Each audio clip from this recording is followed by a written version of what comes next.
Hi guys! So welcome to another video. By the way, bagong lahat, this is the 4th day na magkasama si Sunset and Twilight. Ayan sila. Friends naman sila, hindi sila nag-aaway. Isang Uranda, isang Rancho. For this video, since dumating na yung substrate na in-order, lalagay natin siya ngayon. And kung makikita nyo, ang dami ng algae. Hi Sunset! Ayan na. Diyan siya tumutubo. Pero baka linisin ko na rin yan. Lalagay natin tong lahat ng to dito para i-wash.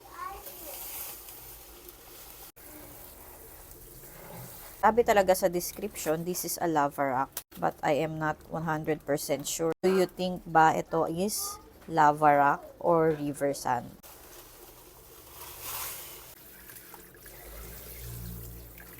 So parang walang pag-asang pumuti talaga yung kulay niya eh. Okay naman pala eh. Ayan o, nagiging clear na yung water. Basta tuloy-tuloy lang yung water. And so after 1,000 times ko siyang hugasan, eto na siya. Mga 1 kilo na yung nawala, kakahugas ko. Char. Sakto, magde-daily water change tayo. Ilalagay ko na rin to. First, bago natin lagay yung substrate, tatanggalin ko muna tong mga halaman sa loob. I will transfer Twilight and Sunset muna. Water change muna tayo. Nabawasan ko na siya actually. Yan muna si Twilight at si Sunset. The question is, kasya ba? Oh my God, hindi siya kasya. I need to find a smaller container. Minove ko na lang to sump.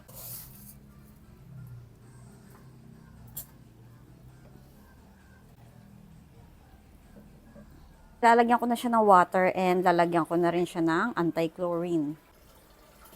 Ay, puki ka! Maglalagay na rin tayo ng Optima. Tutunawin muna natin siya sa aquarium water and then lalagay natin dun sa mismong aquarium. Ayan, so inon ko na yung oxygen at saka yung pump. So tong part na to, hindi ko siya nilagyan since malapit nga dun sa filter. Malabo pa siya and then lalagyan pa natin siya ng Optima, lalo siyang lalabo. Lagay natin yung Optima. Can you see, lalo lumabo nung nagkaroon ng Optima. Pero maya-maya lilinaw na yan. Ilalagay na natin si Sunset at si Twilight. Malabo pa to since kakalagay lang ng substrate at saka naglagay pa ako ng Optima. Later, lilinaw-linaw na din yan.